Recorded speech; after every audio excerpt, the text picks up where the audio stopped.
അർജുൻ അങ്ങനെ 29 ദിവസങ്ങൾക്ക് ശേഷം വീണ്ടും തിരച്ചിൽ ആരംഭിച്ചിരിക്കുകയാണ്. നാവികസേനയ്ക്ക് അവർ പെർമിഷൻ കൊടുത്തിട്ടുണ്ട്. നാവികസേനയും കൂടെ ഇന്ന് ചേർന്ന് അർജുനായിട്ടുള്ള തിരച്ചിൽ ആരംഭിക്കുകയാണ് ഷിരൂർ.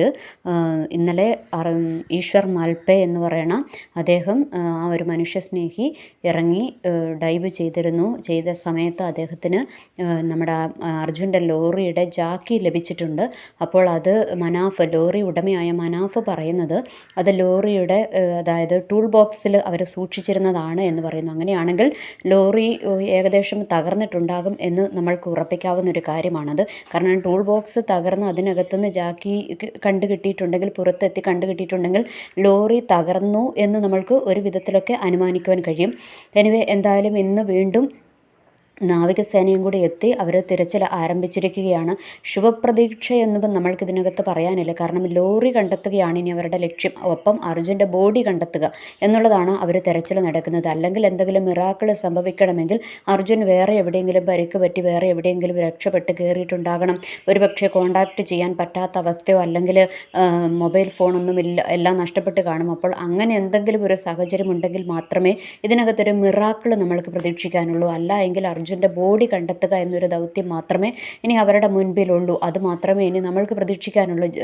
അർജുൻ്റെ ബോഡി കണ്ടെത്തി അതിൻ്റെ അന്ത്യകർമ്മങ്ങളെങ്കിലും ചെയ്യുവാൻ ആ കുടുംബത്തിന്, ആ പിതാവിന്, ആ ഭാര്യയ്ക്ക് അവർക്ക് കഴിയട്ടെ എന്ന് മാത്രമേ നമ്മൾക്ക് ഇതിനകത്ത് ശുഭപ്രതീക്ഷയുള്ളൂ. എന്തായാലും ഗംഗാവാലി പുഴയിലെ അടിയൊഴുക്കൊക്കെ കുറഞ്ഞിട്ടുണ്ട്. ഒഴുക്ക് കുറഞ്ഞ സാഹചര്യത്തിലാണ് അവർക്ക് വീണ്ടും പെർമിഷൻ കൊടുത്തത്. ഇന്നലെ വരെ പെർമിഷൻ കൊടുത്തിട്ടുണ്ടായിരുന്നില്ല. കർണാടക ഹൈക്കോടതി വരെ തെരച്ചിലിന് വലിയ അനുകൂലമായിരുന്നില്ല. എന്നാൽ വീണ്ടും അവിടെ ഒരു അടിയൊഴുക്ക് കുറഞ്ഞ സാഹചര്യത്തിൽ, പുഴയിൽ ഒഴുക്ക് കുറഞ്ഞ സാഹചര്യത്തിലാണ് അവർക്കിപ്പോൾ ഒരു അനുമതി കൊടുത്തിരിക്കുന്നതും. അവർ തെരച്ചിൽ ഇന്നലെ ഈശ്വർ മാൽപയുടെ നേതൃത്വത്തിൽ ആരംഭിക്കുകയും അവർ ലോറിയുടെ ജാക്കി കണ്ടെത്തുകയും ചെയ്തത്. എന്തായാലും ഇന്ന് നാവികസേനയും ഇവിടെ സ്ഥലത്തെത്തിയിട്ടുണ്ട്.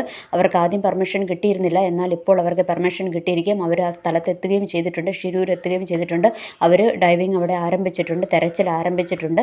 അപ്പോൾ ആ തെരച്ചിൽ ആരംഭിച്ചിരിക്കുന്നത്, അപ്പോൾ ലോറിയുടെ കുറച്ച് ഏതോ ഒരു ഭാഗവും കുറച്ച് ഓയിലൊക്കെ കണ്ടുകിട്ടിയിട്ടുണ്ട് എന്ന് പറയുന്നത് മനാഫാണ് സ്ഥിരീകരിച്ചത്. അർജുൻ്റെ ലോറിയുടെയാണ് ജാക്കി എന്ന് സ്ഥിരീകരിച്ചതും. ബാക്കിയൊക്കെ ഏത് ലോറിയുടെ ആണെന്ന് നമ്മൾക്ക് അറിഞ്ഞുകൂടെ. വേറെയും ലോറികൾ അവിടെ മുങ്ങിപ്പോയിട്ടുണ്ടല്ലോ. അപ്പോൾ ഒന്നും അറിഞ്ഞുകൂടെ. എന്തായാലും തടിയോ അങ്ങനെയുള്ള ഭാഗങ്ങളൊന്നും കിട്ടിയിട്ടില്ല. അപ്പോൾ ലോറി മാത്രം പുറത്തെടുക്കാം. അർജുൻ്റെ ബോഡിക്കായി അവർ തിരയുന്നുണ്ട്. അപ്പം അതിനകത്ത് അത് എങ്കിലും കിട്ടട്ടെ എന്ന് നമ്മൾക്ക് ആശ്വസിക്കാം. അതല്ലാതെ വേറെ ഇതിനകത്ത് വലിയ കാര്യമായ പ്രതീക്ഷയൊന്നുമില്ല. അർജുൻ്റെ ബോഡി എങ്കിലും കിട്ടിയാൽ മതി എന്ന് മാത്രമേ നമ്മൾക്ക് ഇതിനകത്ത് പ്രതീക്ഷിക്കാനുള്ളൂ. പിന്നെ ഉള്ളത് ഞാൻ പറഞ്ഞതുപോലെ തന്നെ എവിടെയെങ്കിലും പരിക്ക് പറ്റി എല്ലാം നഷ്ടപ്പെട്ട് പുള്ളി എവിടെയെങ്കിലും നടക്കുവാനോ എഴുന്നേറ്റ് നടക്കുവാനോ ഒന്നും പറ്റാത്ത സാഹചര്യത്തിൽ എവിടെയെങ്കിലും ഒരു സുരക്ഷിതമായൊരു ഇടത്ത് പറ്റിയിട്ടുണ്ടാകാം എന്നുള്ളൊരു പ്രതീക്ഷ മാത്രമേ ഇതിനകത്ത് നമ്മൾക്ക് ബാക്കി വയ്ക്കാനുള്ളൂ. അല്ല എങ്കിൽ പ്രതീക്ഷയൊന്നുമില്ല. അർജുൻ്റെ ബോഡിയെങ്കിലും കിട്ടണം, ആ ലോറി കിട്ടണം, ഇത്ര മാത്രമേ ഇതിനകത്തിന് നമ്മൾക്ക് പ്രതീക്ഷിക്കാനുള്ളൂ.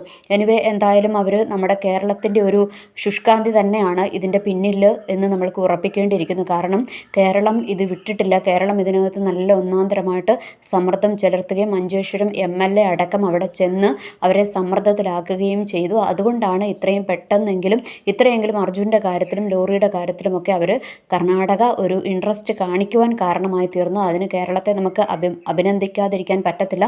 കേരളക്കാരുടെ ഒരു ഒത്തൊരുമ, അതായത് കേരളത്തിൻ്റെ ആ ഒരു ഒത്തൊരുമ ഇതിനകത്ത് പ്രതിഫലിച്ചിരിക്കുന്നു എന്നുള്ളത് നമ്മൾക്ക് വാസ്തവമായ കാര്യം തന്നെയാണ്.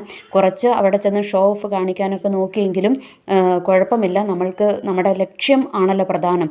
മാർഗം എന്താണെങ്കിലും ലക്ഷ്യമാണല്ലോ പ്രധാനം എന്നുള്ളതിലേക്ക് നമ്മൾക്ക് എത്തിച്ചേരാൻ കുറച്ച് നമ്മുടെ ഭാഗത്തുനിന്ന് മിസ്റ്റേക്കുകളൊക്കെ വന്നിട്ടുണ്ട്. എന്നാലും അർജുനെ കണ്ടെത്തുക എന്നുള്ളതായിരുന്നു നമ്മുടെ എല്ലാ പ്രശ്നങ്ങൾക്കും പിന്നിൽ. അതായത് നമ്മുടെ എല്ലാത്തിനും പിന്നിൽ അർജുനെ കണ്ടെത്തുക എന്നുള്ളൊരു ലക്ഷ്യം മാത്രമായിരുന്നു. അപ്പോൾ എത്രയും പെട്ടെന്ന് അർജുനെ കണ്ടെത്തുവാൻ നമ്മൾക്ക് സാധിക്കട്ടെ. അല്ലെങ്കിൽ ആ ബോഡിയെങ്കിലും ഒന്ന് കിട്ടി ആ കുടുംബത്തിന് നമ്മൾക്കറിയാം, ഒരു മനുഷ്യൻ മരിച്ചോ ജീവിച്ചിരിപ്പുണ്ടോ എന്നൊരു യാതൊരു ഉറപ്പുമില്ലാത്ത ഒരു സിറ്റുവേഷനിലൂടെ കടന്നു പോവുക എന്ന് പറയുന്നത് ആ കുടുംബത്തെ സംബന്ധിച്ചിടത്തോളം എത്ര ഭയാനകമായ അവസ്ഥയാണെന്ന് നമ്മൾക്ക് മനസ്സിലാകും. കാരണം ഒന്നെങ്കിൽ ആൾ മരിച്ചു എന്നുള്ളൊരു സ്ഥിരീകരണം കിട്ടിക്കഴിഞ്ഞാൽ നമ്മൾക്ക് ആ ദുഃഖത്തിലേക്ക് അങ്ങനെ ആ ഒരു വഴിക്ക് നീങ്ങാം. അല്ലെങ്കിൽ ജീവനോടെ ഉണ്ട് എന്ന് മനസ്സിലായാൽ ആ ഒരു വഴിക്ക് നമ്മളുടെ മൈൻഡ് സെറ്റപ്പ് മാറ്റിയെടുക്കാം.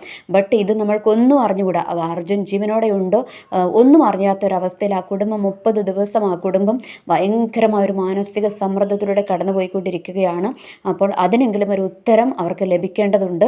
അർജുൻ ജീവനോടെ ഉണ്ടോ അല്ലെങ്കിൽ മരിച്ചു പോയോ എന്നുള്ളൊരു സ്ഥിരീകരണത്തിലേക്കെങ്കിലും എത്തി ആ കുടുംബത്തിൻ്റെ ഒരു മാനസിക സമ്മർദ്ദത്തിൽ നിന്ന് അവർക്ക് പുറത്തു വരുവാൻ സാധിക്കട്ടെ എന്ന് നമ്മൾക്ക് ആത്മാർത്ഥമായി പ്രാർത്ഥിക്കാം. എന്തായാലും ദൗത്യ സംഘങ്ങളൊക്കെ അവരുടേതായ രീതിയിൽ അവർ ആത്മാർത്ഥമായി തന്നെ പ്രവർത്തിക്കുന്നു. എന്തെങ്കിലും ഒരു പോസിറ്റീവ് റിപ്പോർട്ട് കിട്ടട്ടെ എന്ന് നമ്മൾക്ക് ആത്മാർത്ഥമായിട്ട് പ്രാർത്ഥിക്കാം.